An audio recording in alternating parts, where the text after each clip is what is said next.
The breaking point. Commander Elena Reyes stood motionless in the vast chamber of the Galactic Concordat. The dome-shaped hall stretched above her, its translucent ceiling revealing the swirling nebula that had given Nexus Station its name. Around her, representatives from 17 spacefaring civilizations murmured and chittered in their native tongues, the station's translation field converting their words to a cacophony of accented human speech. For 11 months, Reyes had maintained her composure in this room. For 11 months, she had weathered insults thinly disguised as diplomatic overtures. For 11 months, she had watched as Earth gave concession after concession while receiving nothing in return. Today would be different. The human delegation continues to obstruct progress on the Epsilon Corridor Agreement, announced Ambassador Krelax of the Verax Imperium, his translucent tentacles waving in what humans had learned was a gesture of contempt. They claim historical rights to systems their primitive vessels barely managed to reach, while denying the Concordat's authority to establish equitable resource sharing. Reyes felt her second in command, Dr. Marcus Chen, shift uneasily beside her. Chen was a diplomat to his core, always believing one more concession could salvage peace. In another life, Reyes might have agreed with him, but not after what intelligence had discovered last week. Commander Reyes, Earth's position.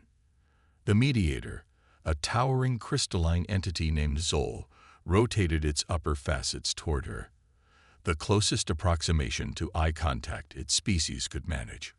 Reyes approached the central platform, her footsteps echoing in the sudden hush. The gravity felt slightly wrong, as it always did on alien stations, tuned to an average that satisfied no species perfectly. Honored representatives, she began, her voice calm despite the storm brewing inside her. For nearly a year, humanity has participated in these talks in good faith. We relinquished mining rights in the Ta City Belt. We withdrew our research outposts from Leighton's star. We even accepted limitations on our expansion toward the galactic core. She paused, sweeping her gaze across the assembly. The Verax delegation's tentacles had gone still, always a sign of heightened attention. Throughout these negotiations, we were led to believe that all parties were equally committed to peaceful resolution, that the temporary restrictions on fleet movements applied equally to all signatories. Reyes tapped her wrist control, and the central hologram shifted to display a star system few in the chamber would recognize. This is Proxima Centauri, Earth's nearest stellar neighbor. Anthes. She magnified the image to show orbital constructs around the system's fourth planet, Air Concordat military installations built during our negotiations.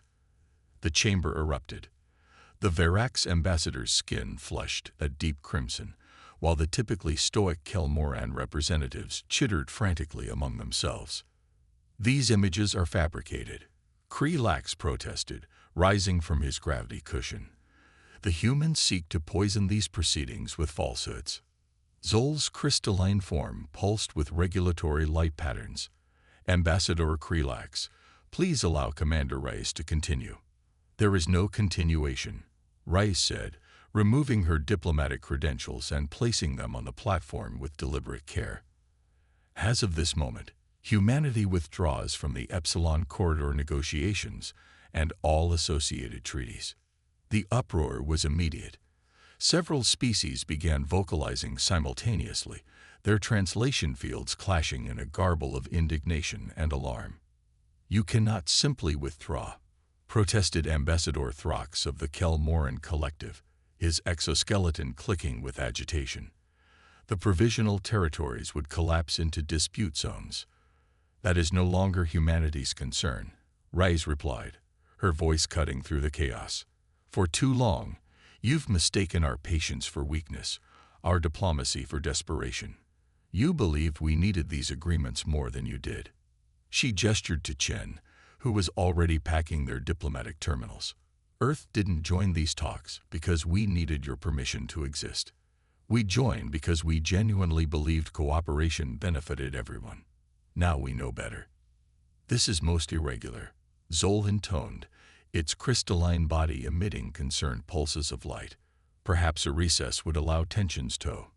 Mediator Zol, Rise interrupted, something rarely done to the respected neutral party. I respect your position, but there will be no recess. As we speak, all human vessels are withdrawing from the neutral zones. All human outposts in disputed territories are being evacuated. The buffer zones we've maintained between rival powers for the past 30 years will cease to exist by the end of the Galactic Standard Week. This pronouncement silenced even the most vocal protesters. The implications were sinking in rapidly across the chamber. You would risk galactic stability over a perceived slight. Ambassador Krelax demanded, his contempt now replaced with something closer to concern. This is no slight, Ambassador. This is betrayal. And to clarify our position, Rise nodded to Chen, who activated his own display, projecting a new set of coordinates. These are the new borders of recognized human space. Any unauthorized crossing will be considered an act of war. The coordinates outlined a much smaller territory than Earth had initially claimed, but what shocked the assembly was not the reduction but the precision. These weren't hastily drawn borders of anger. They were carefully calculated defensive positions that Earth had evidently prepared long in advance. You've been planning this withdrawal, Zol observed, its voice modulated with something like surprise. Let's just say we came prepared for all outcomes, Rise replied. Humanity has always hoped for peace but prepared for alternatives.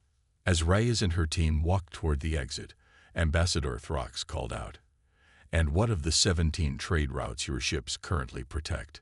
What of the anti-piracy patrols your fleet conducts in the Outer Rim? Rise paused at the threshold. Those were voluntary contributions to what we thought was a mutual arrangement. As of today, those contributions end. Your security is your responsibility now. In the corridor outside, Chen finally broke his diplomatic silence. They don't understand what they've done, do they? They soon will, Rise said, her stride purposeful as they headed toward the human docking bay. For decades, they've been playing politics while we've been playing chess. Within hours, the Nexus Station's observation decks were crowded with representatives from every delegation, watching in stunned silence as the human diplomatic vessel departed, followed by an exodus of human trade ships, science vessels, and security patrols that had been fixtures of Concordat space for a generation. Most shocking was not their departure but their destination. Rather than heading toward Earth, the vessels were moving to predetermined positions along the new borders Rise had announced, positions that suggested a defensive posture humanity had long prepared but never revealed. On the Verax flagship, orbiting at a respectful distance from Nexus Station, Supreme Admiral Vorinx reviewed the sensor data with growing concern. The humans are activating dormant defense platforms, his tactical officer reported. Platforms we didn't know existed. How many? The Admiral asked. Hundreds, possibly thousands. They appear to have been disguised as mining operations or research outposts. Admiral Vorinx's tentacles coiled tightly, a sign of extreme stress in his species. And their fleet movements, consolidating behind their new borders. But there's something else, Admiral. We're detecting power signatures from Earth's direction. Signatures that don't match any known human technology. The Admiral stared at the strategic display, where human vessels were forming an impenetrable wall along their declared territory. They've been hiding their true capabilities, he realized aloud. All this time, while playing the accommodating junior partner in the Concordat. Sir, his communications officer interrupted, we're receiving reports from the Outer Rim. Pirates have already hit 3 trade convoys that were previously under human protection. And the Kelamoran? The Admiral asked, already knowing the answer. They're moving their border fleet toward the Epsilon resource belt. With the humans gone, everyone will try to grab what they can, the Admiral finished grimly. And the humans knew this would happen. Back on Earth, Commander Reyes stood before the United Earth Defense Council, delivering her report on the termination of the Concordat negotiations. The circular chamber was somber, the assembled military and civilian leaders fully aware of the gamble they had authorized. How long until they realize what they've done? asked Admiral Cheng, the highest-ranking military officer on the council. The smaller powers already know, Rise replied. The Yurkin ambassador practically begged us to reconsider before we left. They understand that without human ships protecting their trade routes, they're vulnerable to both pirates and their larger neighbors. And the Verax? President Okafor inquired, her face illuminated by the holographic display of fleet movements across known space. They believe their secret military buildup gave them leverage. They'll take longer to understand that we've been 10 steps ahead all along. The president nodded slowly. Activate Protocol Maginot. All defensive systems to full readiness. And Commander, she paused, meeting Ray's eyes. How long should we let them suffer before we consider negotiations on our terms? Let's see how the galaxy functions without humanity keeping the peace for a month or two, Rai suggested. I suspect Ambassador Krelax will have a very different tone in our next conversation. Across the stars, as human ships fell back to defensive positions and activated long-hidden weapon systems, the other species of the Concordat were beginning to understand a fundamental truth about their galactic neighbors. Humans hadn't been negotiating from weakness all these years. They had been negotiating from restraint. And that restraint had just run out.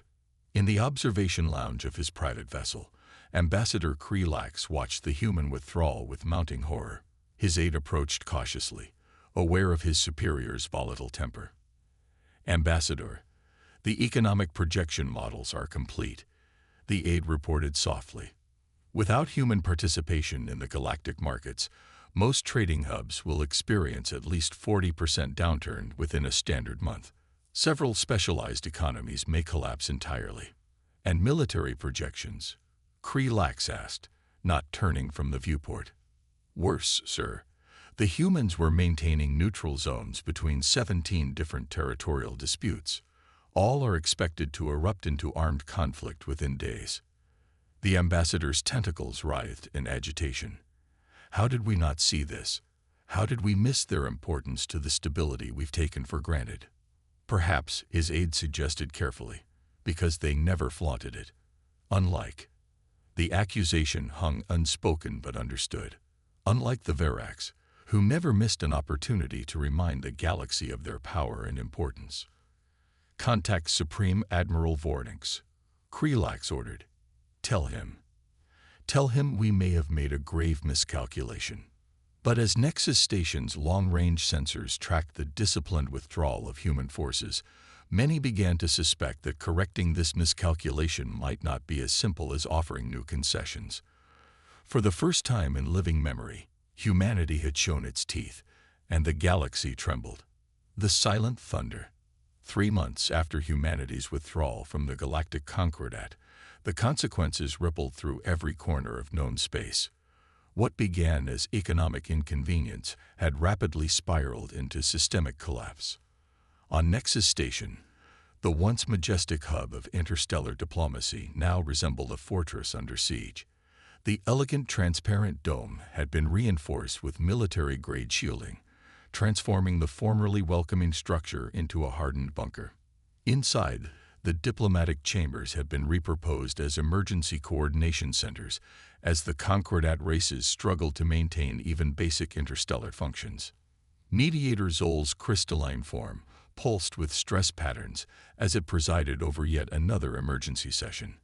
Where once 17 species had gathered in orderly discussion, now representatives huddled in defensive clusters, casting suspicious glances at traditional rivals. The outer colony of New Vega reports complete supply chain failure, announced the Yurkin representative, his fur matted with exhaustion. Without human transport ships, critical medical supplies haven't reached the settlement in 6 weeks. They're reporting outbreak off. The human absence is regrettable, interrupted Ambassador Krelax, but the Verax Imperium cannot divert resources to every struggling outpost. Our border fleets are fully engaged preventing Kelmoran incursions into the Epsilon corridor. The Kelmoran delegation chittered angrily at this characterization, their translator field struggling to convey the nuances of their indignation. Incursions. Ambassador Throx's exoskeleton vibrated with rage. The resource deposits were allocated under the preliminary agreement. An agreement nullified by the human withdrawal. Krelax countered. All territories are subject to renegotiation. Enough. Zol's crystalline voice cut through the bickering with unexpected force. While you squabble over resource rights, our collective civilization unravels. 17 major trade hubs have reported critical shortages. Piracy has increased 340% along former human patrol routes. 3 minor species have formally requested emergency evacuation as their defenses fail. The chamber fell silent, each delegate contemplating the rapidly deteriorating situation. Has there been any response to our communications with Earth? Asked a representative from the normally reclusive Tulare conclave. Zol's facets dimmed slightly.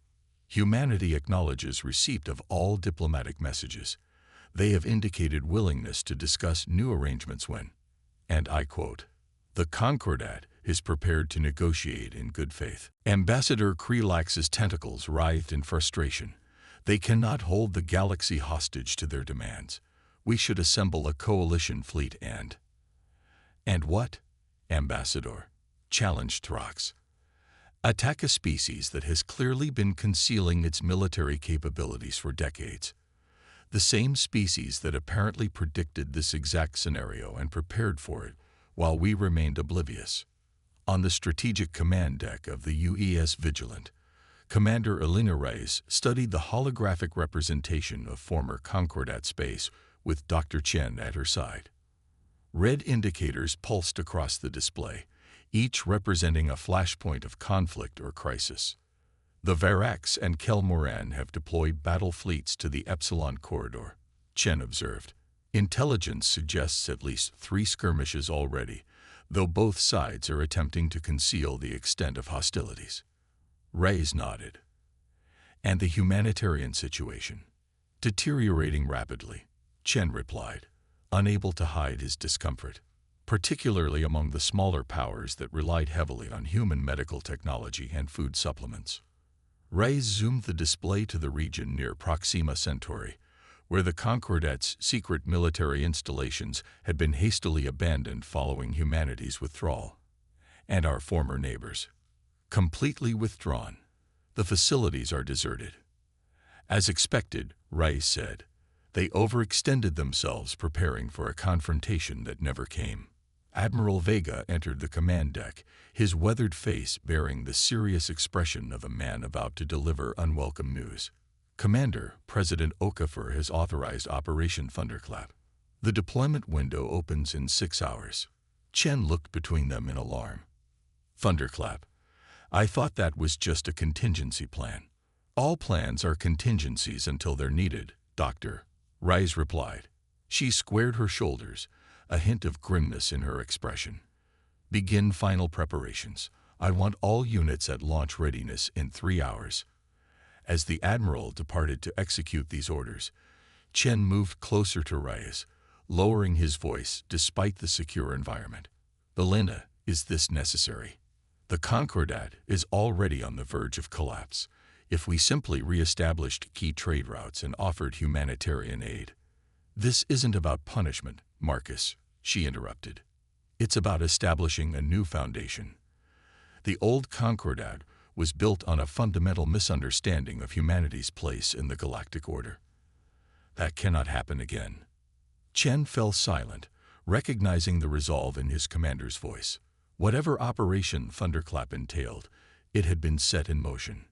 Across the galaxy, even as conflicts intensified and supplies dwindled, subtle changes began occurring in regions far from the diplomatic spotlight.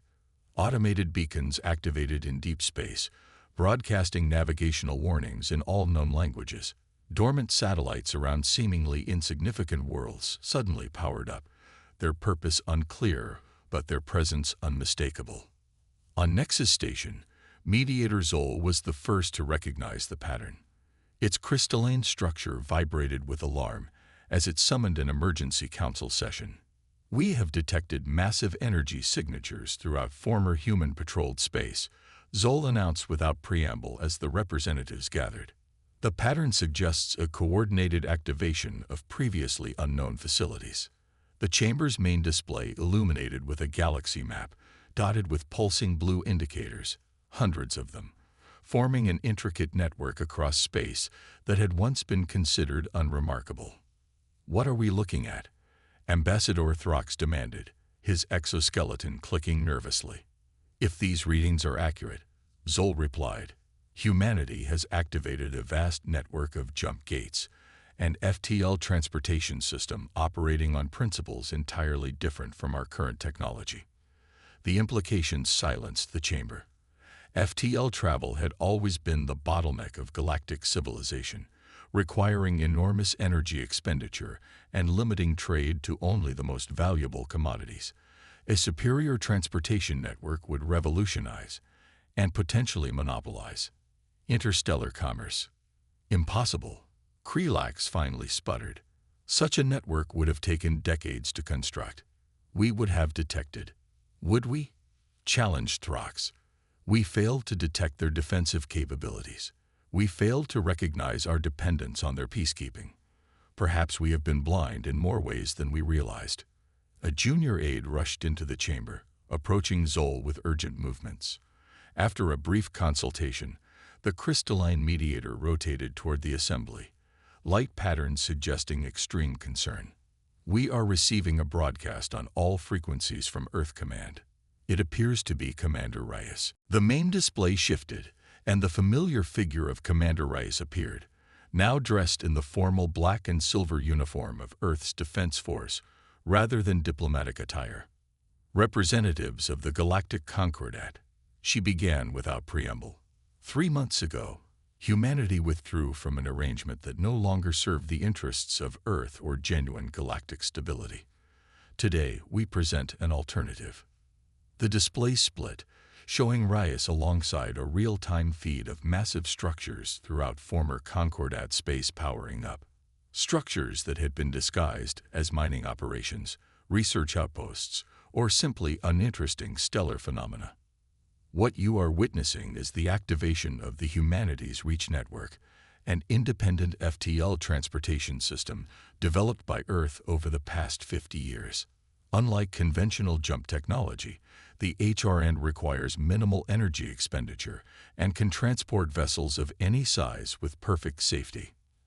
Admiral Vorinx, watching from the Verax flagship, felt his inner membranes contract with shock. "Scan those structures," he ordered his science officer. "Are they weapons?" After tense moments, the officer replied, "No, Admiral. They appear to be exactly what the humans claim. Transportation nodes. And they're incredibly efficient. Our preliminary readings suggest they operate at less than 5% of the energy cost of our best jump engines." On Nexus Station, Rice continued her address. "Beginning today, Earth is offering controlled access to the HRN under the following conditions. First, immediate cessation of all hostilities in formerly disputed territories. Second, establishment of a new diplomatic framework based on genuine equality among all spacefaring species. Third, acceptance of human oversight in regions critical to galactic stability." The demands were audacious, essentially repositioning humanity from just another Concordat member to the senior partner in a new galactic order. "This is extortion," Krelax protested. "They collapse our economy, trigger multiple wars, then offer salvation only if we accept their dominance." But others in the chamber were already calculating the benefits. Ambassador Lear of the Yurkin Confederation raised a trembling paw. "How soon could medical supplies reach our outer colonies through this network?" "Immediate priority transport would be arranged for all humanitarian emergencies," Rise replied, as if anticipating the question. "The HRN can deliver critical supplies to any world within Concordat space in under 12 hours. The implications were staggering. What currently took weeks could be accomplished in less than a day." In the silence that followed, Ambassador Throx made a sound that his species rarely produced. A low, rumbling chuckle. "They weren't withdrawing," he realized aloud. "They were repositioning." "I don't understand," said a younger representative. "For decades, we treated humans as junior partners, Because they controlled less territory, had fewer ships, developed later technology, Throx explained. But while we were focused on traditional measures of power, they were building an entirely different kind of strength, creating infrastructure we didn't even recognize. On the UES Vigilant, Commander Reyes watched the Concordat's reaction with composed satisfaction. Beside her, Chen had finally grasped the full scope of humanity's strategy. Operation Thunderclap was never a military action, he said quietly. It was an economic revolution. Humanity tried playing by the Concordat's rules. Reyes replied. We tried being one voice among many in a system designed before we emerged from our solar system. It didn't work. And now? Now we're offering a system designed with all voices in mind, but with the understanding that rules require enforcement and stability requires strength. On Nexus Station, the debate raged for hours, but the outcome was inevitable. One by one, the representatives acknowledged the new reality. A galaxy where humanity was no longer merely a participant, but an essential pillar of interstellar civilization. Mediator Zol, with the wisdom of its ancient species, perhaps understood best of all. As the formal acceptance of human terms was recorded, it approached the human liaison who had delivered Reyes' terms. Your Commander Reyes, Zol observed, crystalline facets gleaming under the chamber lights. She planned this moment from the beginning, didn't she? Even during those months of seemingly fruitless negotiations. The liaison, a young diplomat named Kapoor, allowed herself a small smile. Commander Reyes believes that peace must be built on mutual respect. Sometimes that respect must be earned. Through force, Zol inquired. Through demonstration, Kapoor corrected. Humanity never fired a shot. We simply showed the galaxy what it would be like without us, and then what it could be like with us as true partners. 6 months later, Commander Reyes stood on the observation deck of the newly commissioned Nexus Hub, the first major station built using the HRN's revolutionary technology. Below, representatives from 23 spacefaring civilizations, 6 more than the original Concordat, gathered to ratify the Charter of the Galactic Commonwealth. Quite a different reception than last time, Chen remarked, now serving as Earth's official ambassador to the new Commonwealth. Reyes nodded, watching as former adversaries engaged in productive dialogue. The Verax and Kelmoran delegations sat side by side, their border disputes resolving under a new resource-sharing framework made possible by the efficient transport of the HRN. They underestimated us because we preferred peace, she said. They mistook patience for weakness, restraint for limitation. It's an old human story. And now, Reyes gazed out at the stars beyond the station, stars now connected by humanity's invisible network, a web of influence more powerful than any fleet. Now they understand that humanity's greatest strength isn't our technology or our resources. What is it? Chen asked, though he suspected he knew the answer. Our ability to imagine something better than endless competition, Reyes replied, and our willingness to do whatever it takes to build it. Throughout the galaxy, as the new Commonwealth took shape under the watchful eye of its human architects, a new understanding spread among the stars. The species from the unremarkable yellow star had never been fighting for dominance. They had been fighting for a peace worth having. And in the end, they had achieved it not through superior firepower, but through the most human quality of all, the determination to create a future different from the past.